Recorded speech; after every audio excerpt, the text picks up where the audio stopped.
नमस्कार, मैं doctor Amita Bru. आज हम बात करेंगे डायबिटीज पेशेंट्स के लिए क्या है best morning routine according to Ayurveda.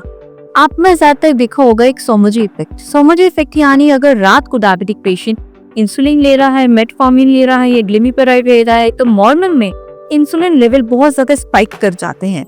इसके पीछे क्या रीजन है, किस तरह से हमें अपनी ब्लड ग्लूकोज को ठीक करना है।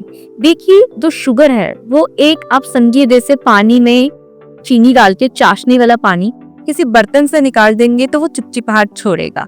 वैसे ही जब आपके ब्लड में ग्लूकोज लेवल हाई होता है तो ये आपके एक्सट्रीमिटीज, हाथ पैर नम करता है। आपको हाथ पैरों में सुन्न होना, ऐसे सिम्टम्स आने लग जाते हैं। इसका मतलब ये एक अलार्मिंग साइन है।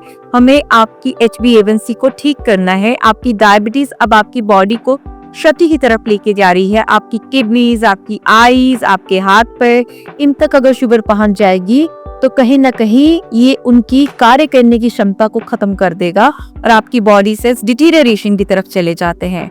तो इसमें सबसे पहले हमें क्या करना चाहिए, जब आप बेड पे ही होते हैं, थोड़ा सुस्ताने का काम करते हैं, तो सबसे पहले उठ के एक बेड टी वाली आदत को छोड़िए। क्योंकि बेड टी ज्यादातर देखा जाता है, लोग कहते हैं सुबह उठ के चाय नहीं पी तो पेट साफ नहीं हुआ, सुबह उठ के चाय नहीं पी तो आंखें नहीं खुली। अरे भाई, यही चाय है जो आपके धातु को क्षय की तरफ लेके जा रही है। आपके पेट के गैस्ट्रिक म्यूकोजा है, स्टमक की लाइनिंग है, उसको इरिटेट कर रहा है। हमें आपके धातु क्षय को रोकने के लिए सबसे पहले कोशिश करनी है कि आप जो भी खाना खाएं वो अच्छी तरह से पचे और उसके अच्छे पोषक तत्व आपको मिले। अगर खाना पड़ा रहेगा, स्टैंडिंग पानी की तरह पड़ा पड़ा सड़गल जाएगा तो वो आपके किसी काम का नहीं है। और यही होता है मोस्टली डायबिटीज पेशेंट्स के साथ, क्योंकि सुबह उठ के इनकी रूटीन ही खराब है। सुबह उठ के सबसे पहले आपको 20 मिनट प्राणायाम करना है, जिसमें कोशिश करिए कि एक अच्छे लेवल का ऑक्सीजन आप अंदर लीजिए। एक डीप ब्रीदिंग, कहते हैं कि जिसकी जितनी सांसें लिखी है वो उतना ही जीता है, इसलिए बोला जाता है कि अपनी सांसें लंबी रखें, डीप ब्रीदिंग करें ताकि आपकी लॉन्गेविटी हो। और ज्यादा हो सके तो डायफ्राम वाली एक्सरसाइजेस कीजिए, जैसे आप लेटे लेटे अपने पेट को थोड़ा सा ऊपर की तरफ उठाकर आप डीप ब्रीदिंग एक्सरसाइजेस कर सकते हैं। आप वो एक्सरसाइजेस करिए जिसमें आपका तन क्रियाज इन्वॉल्व हो, जैसे अनुलोम विलोम आप कर सकते हैं, सूर्य नमस्कार कर सकते हैं, आप ज्यादा स्ट्रेचिंग ताड़ासन कर सकते हैं। ये चीजें बहुत अच्छी है। और अगर आप कोई आसन नहीं कर सकते तो सिंपल ब्रीदिंग कीजिए और कोशिश करिए दिन में 2 बार वॉकिंग जरूर रखिए। डायबिटीज पेशेंट के लिए वॉक करना बहुत इंपॉर्टेंट है, क्योंकि वॉक से हमारे पैर और हाथों में जितना ग्लूकोज नुकसान पहुंचा रहा है उतना ब्लड सर्कुलेशन बेटर होता है और उनको नुकसान नहीं पहुंचता है।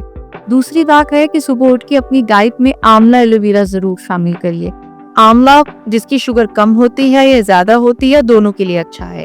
गुनगुना 1 गिलास पानी लीजिए, उसमें 1 चम्मच आंवला पाउडर डालिए, नहीं तो ताजे आंवले का भी आप जूस बना के ले सकते हैं। और अपना ब्रेकफास्ट उठने के 1 से 1.5 घंटे के अंदर जरूर करिए। ब्रेकफास्ट में ज्यादा दलिया रखिए, पोषक तत्व जिसमें ज्यादा होते हैं, सब्जियां डाल के, ब्रोकली, गाजर, कैप्सिकम, ये सब डाल के आप उपमा ले सकते हो, आप पोहा ले सकते हो, आप दलिया ले सकते हो। साथ में दही का सेवन जरूर करिए।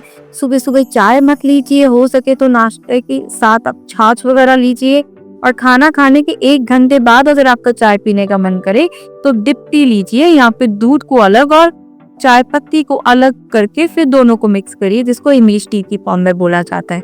इस तरह से आप अपनी रूटीन रखिए तो आपकी डायबिटीज जल्दी ही कंट्रोल में आएगी। जितना हम सके आयुर्वेदिक औषधियों का सेवन करिए, बसंत कुसुमाकर रस, नीम करेला जामुन, हल्दी का सेवन और मेथी सीड्स को जैसे हम भिगो के सुबह लेंगे, उसको चबाने की जरूरत नहीं है, आप उसको वैसे ही निगल सकते हैं।